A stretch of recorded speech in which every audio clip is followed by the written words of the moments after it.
Hey everybody, welcome back to the Metal Mill 52 workshop. My name is Bill, this is my shop, and this project we've been working on is an LBSC Tich locomotive. Here's the book, one of the books that I've been using for the assembly of it. This episode is going to be the final assembly. Basically made the last part that I needed for the locomotive, put everything together, and it's basically done. I've got everything on here except for the brake assembly. The next episode will be the test. I'll be running it on air and showing that, but this is basically it for the build series, and I'm really thrilled with how it came out. To me it looks very beautiful, really pleased with the paint colors and all that stuff. And this episode, I hope you enjoy it. If you have any questions, please ask. There were some valuable lessons learned along the way, so for somebody building one of these, this episode in particular could be very critical, because I show you some of the mistakes that I made along the way. I hope you enjoy it. If you have questions, please ask. And if you don't have questions but you enjoyed the video, then please give me a thumbs up, because it does encourage me to keep on going. So without any further ado, I will turn it over to the final stages here, and welcome you back in a week or so when we show a test running on air. Thanks everybody, I appreciate you. Bye. One last detail that I need to make is to make a drain line to come here from the bottom of the water sight gauge down below the floor pan there, and I want to make it clear of the ash pan. So what I did is I put the foot plate in place, and I left a couple of spaces over here for the whistle line, and there's a small space over here for this purpose. And I've just taken a small copper line, I think it's 3/32 inch, and I heated it up before I bent it. And first I made a template with a pipe cleaner, and I don't know if this will even show up here. I'll put some light on this later on, but if you can see where my thumb is tapping here, I've got the little copper line that goes into the bottom of the water gauge, and then the end of it, the free end of it, is over here by the inside of the frame rail. So looks like that's going to work. That's going to fit nicely. I annealed this a couple of times to soften the copper before I bent it, and now I've just got to clean the end off and silver solder it to the little fitting here, and then we'll be good to go. Okay, here's the finished line. Pretty happy with how it came out. So I'll install it in place, and we'll see if it fits nicely with the foot plate there. There's a better picture of the line, and here I am tightening it up with the little stainless steel flat wrenches from Blackgates Engineering. It's kind of a cool story, since the sight gauge came from Blackgates. And there we go, nip it up a little bit. So you can see I got it curving nicely down. It's kind of in the gully there between the boiler and the chassis. Let's see if the foot plate fits. Oh yeah, there we go. Let me put a little light on there. There we go. All right, very happy about that. One of the last pieces of fabrication that I had to do on this project. So I do need to cut that water tube, but I'm not going to do that tonight. I'll just leave this be. I think the next thing I'll do is reinstall the cylinder covers. I'll show you how that goes. And here we are installing the cylinder covers. They've been drying for a long time. That's why I painted these things a couple weeks ago, so I could handle them easily. So I'm putting them on with these 0080 screws. They're about 60 thousandths of an inch thick and 1/8 of an inch long. It takes this tiny little, almost wire-sized hex wrench to put them on. So I'll finish. What I did, I put the 3 on the outside, and there's 2 on the bottom that I hold. I'll have to take the locomotive out of the stand and tip it up in order to get underneath there. I'll show you what that looks like. Okay, that didn't work though.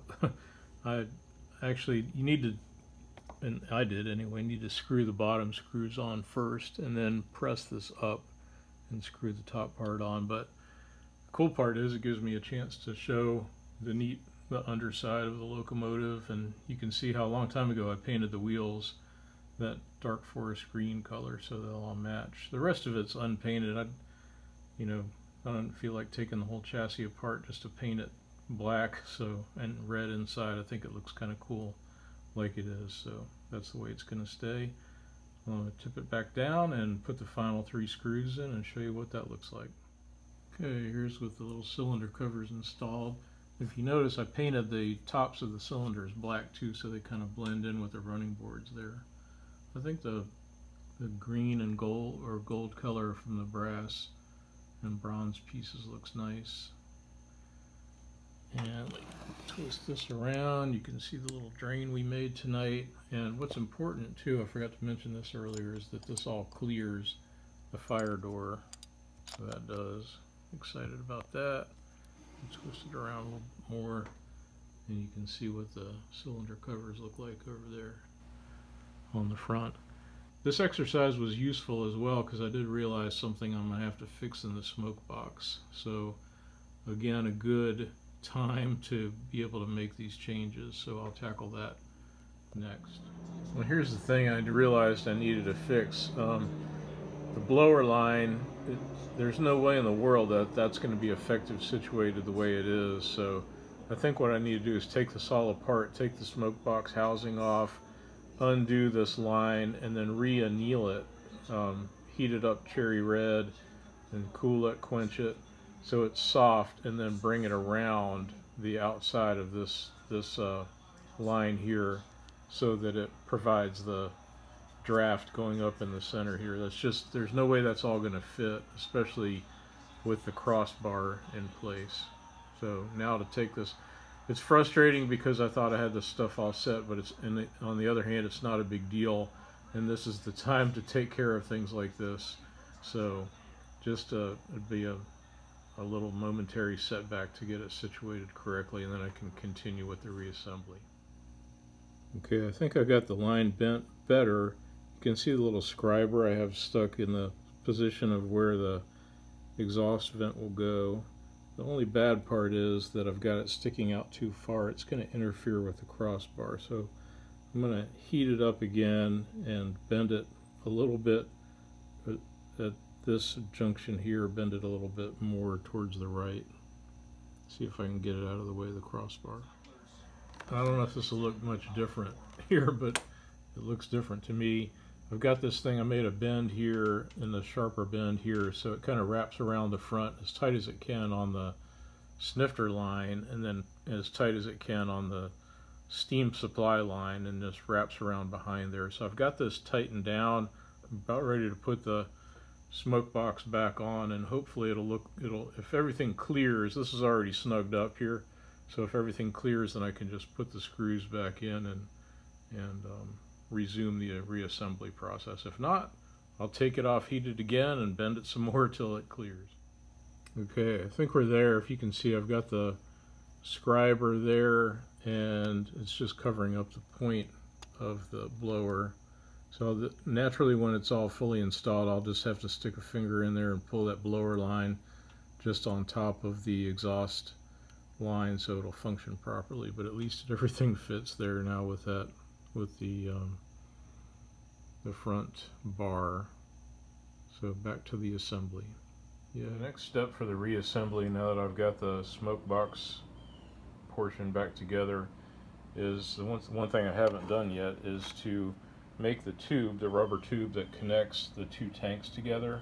So I've just set the tanks in place, they're not bolted down or anything, and I've taken my rubber tube, this is a piece of vacuum tube I got from a local auto parts store.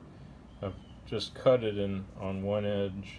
I need to clean that up a little bit, but to take advantage of the angle, because you want it to dip down a little bit, so I'll just cut the piece and send. I'm not going to film cutting and fitting the tube, but I'll bring you back and show you what the finished product looks like. Alright, there's the rubber tube in place. It's got a slight dip in it. I'm not sure that's going to be enough, so what I've done is bolted the tanks loosely to the running boards, and I'm going to set the boiler in place to test fit it just in a second. But I wanted to show, I use this nice cobalt knife I got from Lowe's, and there's the rubber hose that I used, and as always the pins are coming in very handy for all the little parts and pieces that I saved from the disassembly.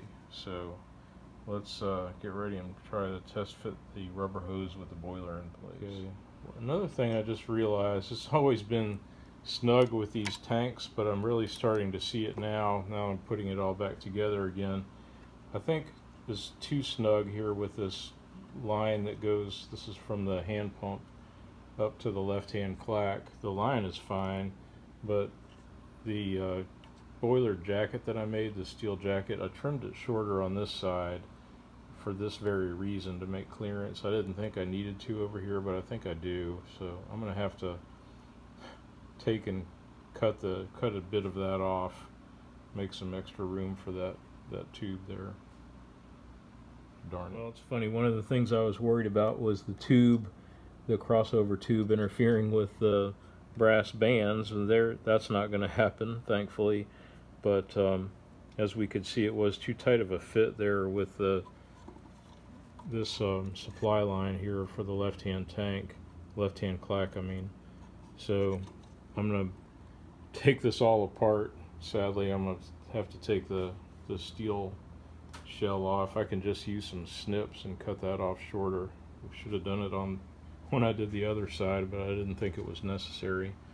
Anyway, a little setback, but been working on this for a couple of years, so just best to take a patient approach and take the corrective steps when they become obvious. To remove the excess metal from the cover there, I decided rather than take everything apart, I could cut a piece of 22 gauge sheet steel and slip it under here, and then very carefully with a Dremel and a cutoff wheel cut through the outer layer and cut that away. The last thing I want to do is hurt this boiler, so I'm being very careful, but just thought I'd show this technique. It's safe with using the steel underneath to catch the blade. Alright, here's the finished result. Trimmed that piece off. It really came off nice and smooth. I'll touch the file to this, but I wanted to show again how I'm protecting the boiler. It's kind of an unorthodox way of doing things, but saving hours of taking everything apart, so pretty happy with that. And I know I haven't hurt the boiler. Cutting away that section of the covering, the boiler jacket, created a ton of room here. Let me get a little flashlight on there. I'm so happy that I did that, because this is going to work now. You can see the room where that line can go up against the boiler and up to the clack here. Best of all, though, is that I'm able to insert this tank without having to move the boiler, which may not sound like much, but I just wanted to point this out for somebody that's making, if you're going to make one with a boiler jacket like this, the thickness and everything, it's taking up a little extra space than what LBSC originally anticipated. You can see how the metal kind of bows out there, which is no problem. However, it makes everything tighter here for putting stuff back together. And what I mean is, all the lines that have to go from the water pump, you know, there's one that goes from the water pump up to the right hand clack. There's a supply line that comes down from this tank down to the bottom of the pump, and then there's the third line that comes all the way back out here to the bypass line. All that stuff has to get connected, and you know, then you need to put the boiler in place. So what's nice is I'm going to be able to do that. I can remove the boiler easily, just lift it straight up and move it out. Go ahead and do all those connections, and add the steam line for the whistle, and then put the boiler back in place, get that all bolted down, and then put the left-hand tank back in place. So I'm really ecstatic that I have the room and the flexibility to do that now. So that's what I'm going to do. I'm going to take the boiler off, I'll set it down, and then start with the water line connection. So far so good. I've got the 3 lines that I just mentioned a moment ago installed. Here's the line out of the water pump to the front clack, the line from the back of the water pump that goes underneath the supply line and over here into the bypass valve. The bypass valve is installed in the right hand tank, and then the supply line coming out from that elbow down underneath here and into the supply for the bottom of the of the water pump itself. I've snugged up all the nuts to make sure the fit is good, and then I backed them off just a little bit because the next thing I need to do is to install the whistle and the whistle steam line, which will come through here. And I remember when I did this before, I wanted to have a little bit of slop, a little looseness and everything. Also, I pulled out the little rubber tank cross line, whatever you want to call that. So next, onto the loosely install the whistle, and if I can get everything installed just right, then I can tighten everything down and then install the boiler, and then both the tanks and the tank tops and the rest of the cab and all that assembly that gets bolted up underneath the right hand running board. You can see it's a little cumbersome. I've got to feed from underneath, feed this line through that little hole there. Hopefully I've got enough room for everything. And then I think what I'll do is get it loosely into place, maybe bolt it loosely into place, and then we'll test everything with the boiler and tighten stuff up afterwards. Okay, the whistle needs to go bolted up, and the screws they're very hard to see the locations, but they're basically inboard of the nuts that hold the right hand tank in place. And I've got my mirror set up here, and I can see it, and I can get the screws in there, but it's just next to impossible with everything that's going on under there and trying to do it upside down and backwards. So my plan is to take this off, take the locomotive off, kind of hold it in my lap, tip it up, and see if I can hold it upside down in my lap to screw these on. I think it'd be the easiest way. Alright, what I did was I just laid it on its side, tightened up the running board here on the front and back, and then laid it on its side. And getting the back one in wasn't too bad. Getting the front one in was a real bear. I had to wrap tape around the little hex wrench and the screw. Here's the hex wrench, see if I can show you that, to hold the screw onto the, because it's stainless steel. Couldn't use a magnet to keep it on there, but happily they're both on there and nice and tight, neat and tidy. So now we can right the ship. And I guess one thing I could do, this is nice, you can see all the plumbing from down here. I can tighten up this one anyway from down below. Now that we have the tricky stuff done, got all the tubes tightened up, now I think the last thing I'll do tonight is a fun thing. I'm really glad I labeled these handrails that I had prefabricated earlier. So this is top and right front, so this is the right tank, this is the front handrail. So I've got my little Black Gates Engineering wrench handy that fits these little brass nuts. So I'm going to put that on, and I'll show you what that looks like. There's the installed handrail. And the only other thing I did tonight, I added a little Teflon thread to the upper nut there. I realized I hadn't put any packing in that, in the bypass valve, just around the stem there. So put a little thread in there. So it's gonna, really pleased with today's progress. I'll come back tomorrow and put the boiler in. Let me show you.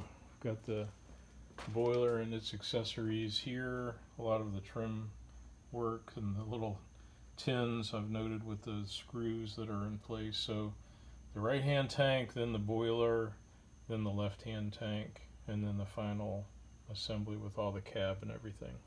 So I'll bring you back tomorrow. Well, here's a good lesson. I had the boiler all the way installed in the chassis, everything hooked up except the steam supply line.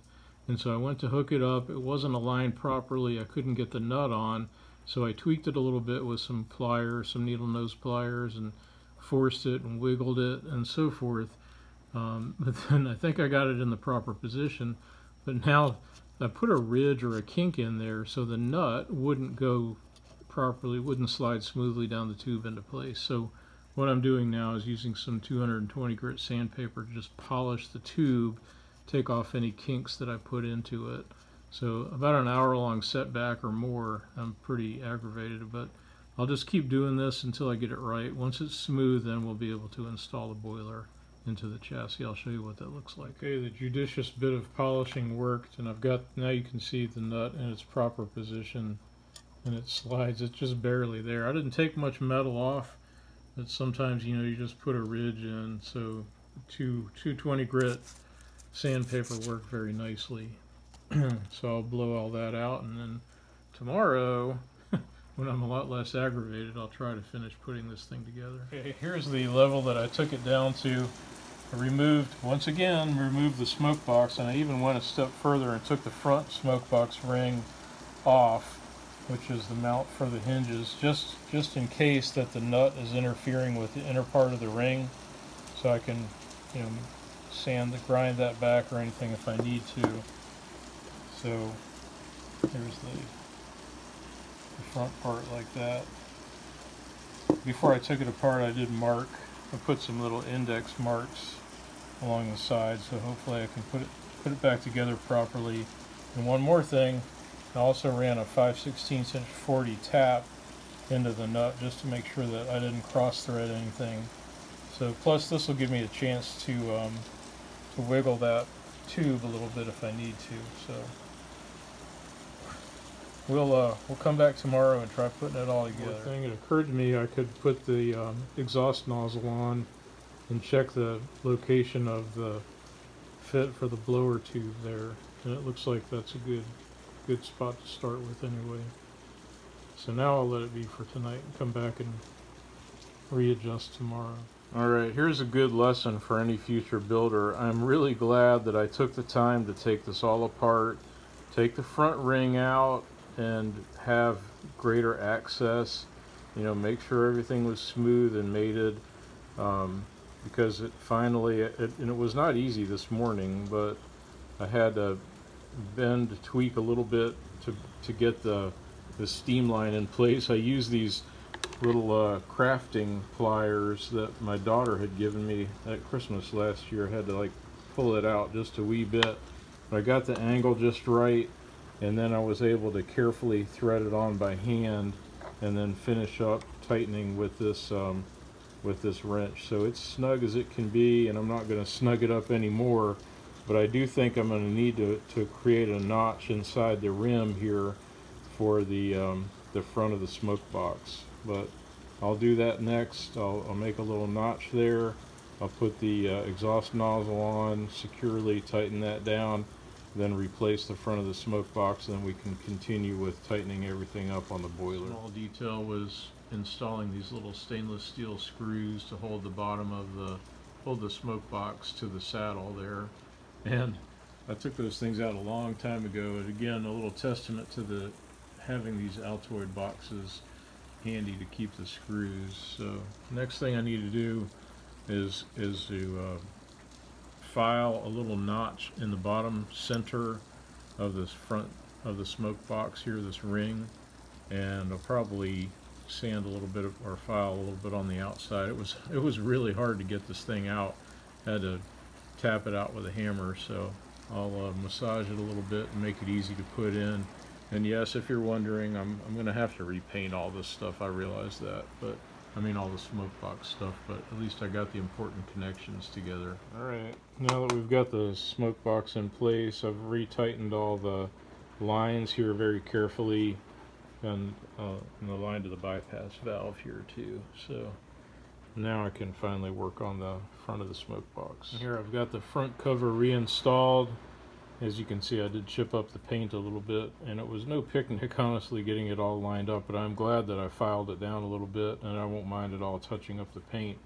I don't know if you can see in there, but I did make a little, let me put a flashlight on it, there you go. I did notch out the ring just in case to make a little extra room there for the nut for the steam connection, and I've got the crossbar back in place, so I'm getting ready to reinstall the front door. And that will wrap up this part. Smoke box door is reinstalled, nice and tight and tidy. So I'm going to take a little break now, and we'll come back and install the right-hand tank. Before I put the left tank lid on, I used some RTV to seal up that little hole there. Kind of made a mess out of it, but as long as it doesn't leak, it looks okay. Got the drain line for the water sight glass in. I've got all the steam fittings in for the blower and the pressure gauge. The left-hand tank went on fine. It was actually a lot easier than the right-hand side. Got the water hooked up here. Only thing I screwed up on, as you can see, I had to move this hole over a little bit. It's a long story, but I'm not happy that when I was elongating the hole so the screw would fit, that I screwed up the paint. So, oh well. There's going to be a lot of little paint touch-ups to do anyway. So, just pretty pleased with how it's coming along so far. The next thing that needs to happen is the cab needs to get put on, so I'll get to that and show you what that looks like. The windows in the cab, little brass windows, I had a couple options. Obviously I could have drilled and tapped, screwed them in, but I thought an easier, simpler solution would be to try putting them in with some clear epoxy. So I bought some JB Weld clear epoxy. It's supposed to set in 5 minutes and fully cure in an hour. So I mixed up a batch over here, and I used a paintbrush just to paint around the edges, the rim, and pressed them in there. So hopefully it will set in 5 minutes. I'll just let this dry while I'm putting the rest of the cab together. Looks like pretty good stuff. It does smell a little odd, but that's to be expected, I guess, with epoxies. Okay, ran into another snag. This is just odd that I must have, when I was sealing the tank on the left-hand side, I kind of I changed the shape of it. So I don't know if you can see that, but the screw holes, the original screw holes, do not line up unless I squinch the panel in there, which is not good. Another snag is the pressure gauge is not going to fit there. When I put the roof on it, it sticks up too high. So I'm going to take the pressure gauge off and I'll fit the cab in, and then we'll have to re-anneal this tube and rebend it. That's not a big deal, but it's gonna take some time, so we'll take our time and make it right.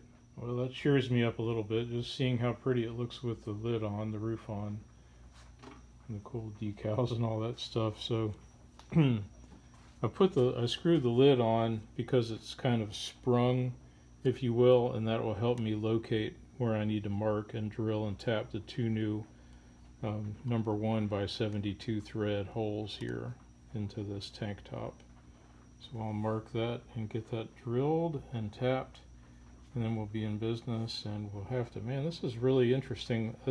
In my mind, I wasn't thinking how low that roof is. I'm really going to have to bring the sight gauge either out closer to me, which I would like, or just lower. So I'll study some photographs and figure out about that.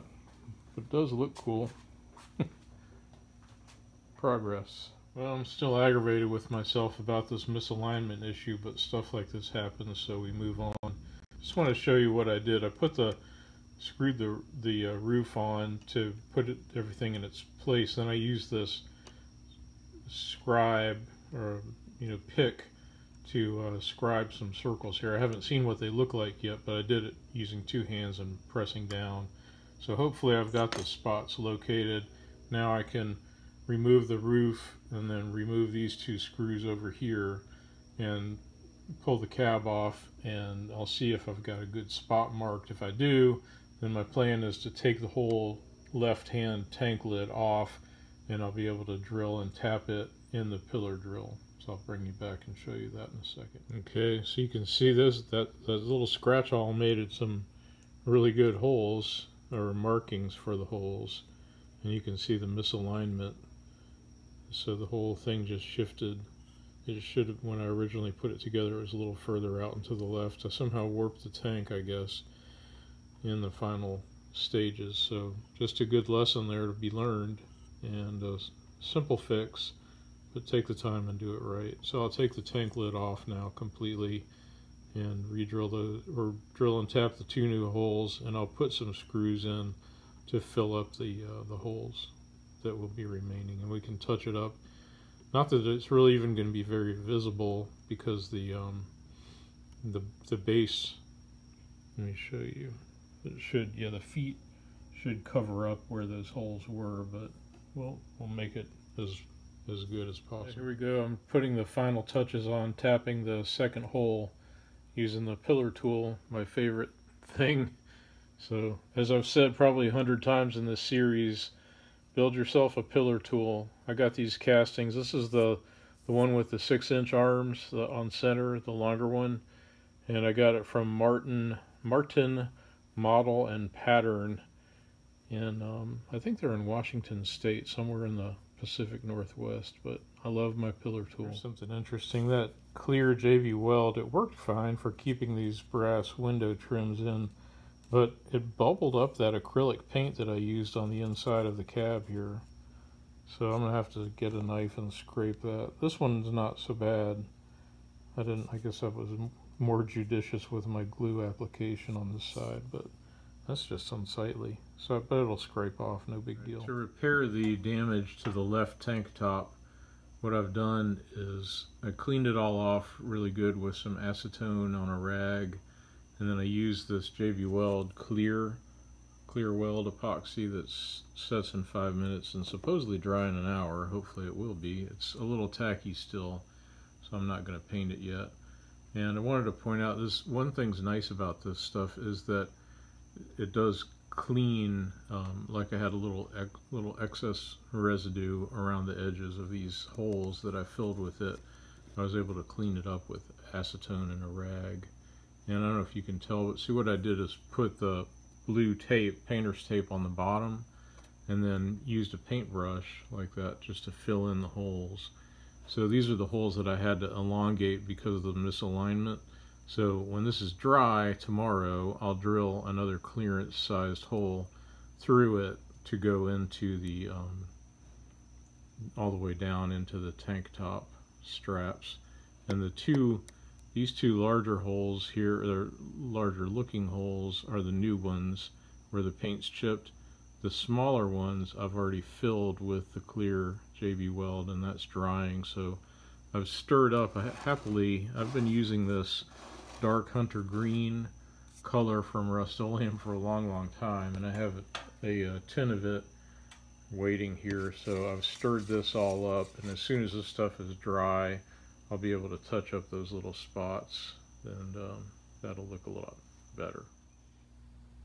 Well, I think the repair part looks pretty good, where I touched up the paint and filled in the oversized holes with the JB Weld. I drilled them out and countersunk a little bit so that that's nice and flush, and got it all put back together. So I think now at this stage, before I put the cab back on, it's the perfect opportunity to put a light coat of turtle wax on there. I don't know, let's see if I can show you this. The beautiful thing about this Rust-Oleum paint is you can use this turtle wax, car wax, and just put it on really thin, really light, and let it sit till it hazes over, and then buff it off. So I'm going to do that right now. For those that don't know, this is what the wax looks like. It keeps forever. I really love this stuff. And this is what I mean by putting on a real thin coat. Just let it go hazy. So just let it dry a little bit more. I put it on basically everything that's been painted with the gloss Rust-Oleum. Obviously I did not put it on the smoke box there, but all the way around the back. This will just give it another layer of protection. So I'm just letting it dry right now, and I'll buff it off in a second, or a few minutes. I also did it on the cab parts that are down here. Here we are, all back together and waxed, looking nice and shiny. I did some brasso work on the steam dome there. I do like how that wax helps shine everything up, makes it smooth too. I'm not going to worry about the paint on the smoke box. When we test it, it's going to get dirty and beat up a little bit, so I'm not going to obsess about that. Thought I'd just do a little walk around here. Real pleased about how that works, how it looks. Honestly, when I was contemplating the red roof, cab roof, I did not think about it looking Christmassy, but it sure does, doesn't it? So, kind of looking cool. Get a little low angle shot. Here we have it.